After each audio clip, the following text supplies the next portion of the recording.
अहमदा मैं आप खुरमजरी नमस्ते दोस्तों गुड इवनिंग और प्लीज़ मेरे चैनल को सब्सक्राइब करना मत भूलिएगा। इस चैनल ऐसे सब्सक्राइब तो मैं हम कभी को मतलब अभी जो मैं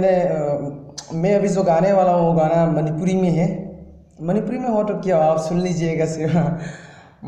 मिटे रोड इसे हिंसक चल क्या तब तागिने तो मैं ताबी रहेगा नुंगारे तो सक्से उच्चा रोएगा मैं साउदे जाम नुंगाई तो वारी हो ये तो ना तल्ले मियाँ उधर हौजरेको अचौखट लोंगी लेबाक्तदी आमिरम लोंदुददी नुपी थीरे हायरगा लॉय हाबदी अइने इसे सिखतंग सेमदोकचरगा सकचरगा मयाम खंगनगीको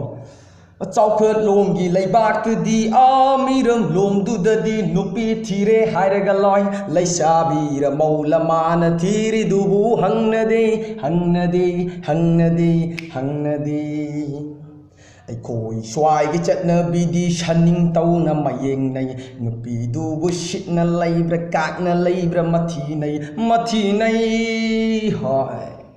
अदे मखा ताब इसे इसे अखोय तब ताइनि सुम द संद जरखे मैं सुम ताहन जरखे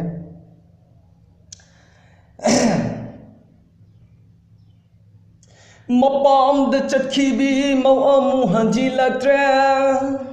कुल्लई कुचुनी माइकोइदाने नुपीदो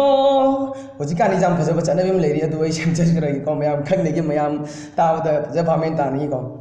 थबलद चटखीबी मौ अमु हंजिलक्त्रे कुल्लई कुचुनी माइकोइदाने नुपीदो मचासु अनिनी हुंदोगलंगनिदुमाना युमद खतना चैनबक लैखीदे हो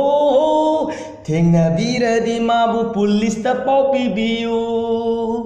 नत्रगा हजिकांदी नत्रगा फेसबुक की स्टेटसता हापिरौ याम पामद्रमाले कई ताई दोइदी जमांद्रमाले जमांगनिंगमाले अदुदी इंग तपी मांबी इरांग कोई सकेंबी मखादी के यानी जी यो सिमना हेक थोगलकबदगी लमजत कामनब हेंगतले मौ आयरा लैसाबीबु आयरा लैहिया लेगलेमनारे ए पक्त्रे जी यो सिमना हेक थोगलकबदगी लमजत कामनब हेंगतले मौ आयरा लैसाबीबु आयरा वीडियो थानरगा व्हाट्सएप कॉल तौनरगा लेमनारे मैं मसी मखा दे मैम तारखिनी अखोय लेना तागिन मैम नि जाम नुंगाइरे थाबल जाम सोंगजरी हाइदि अखोय ओजादा तनासी वाही सी मनुंग करी वाही फुमलिबो तो मैम तंग ताकचरके अपुंग कंग बलैरांग खोइमु लाकप आ gate ngairi kayana to pungkang kang ba leirang na khoi mu lak ba ge ta ngai di a chik pa ka da lo lumai da lei he tel yoli a chik pa ka da lei hi thol joli se lo ri wai a khoi da ba singel na khoi mu da nung si chirol tauri khoi da ba singel na du khoi da ba singel myam du na ha bi khoi mu mai ham oi mai ma nung si chirol tauri ai ki lấy cá đó tung lên cái lấy hi đến lúc là ngao rồi mang lạc nửa đi cái hai nữa đó lấy cá đó tung là lấy hi đến lúc là ngao rồi mang lạc nửa đi ai đi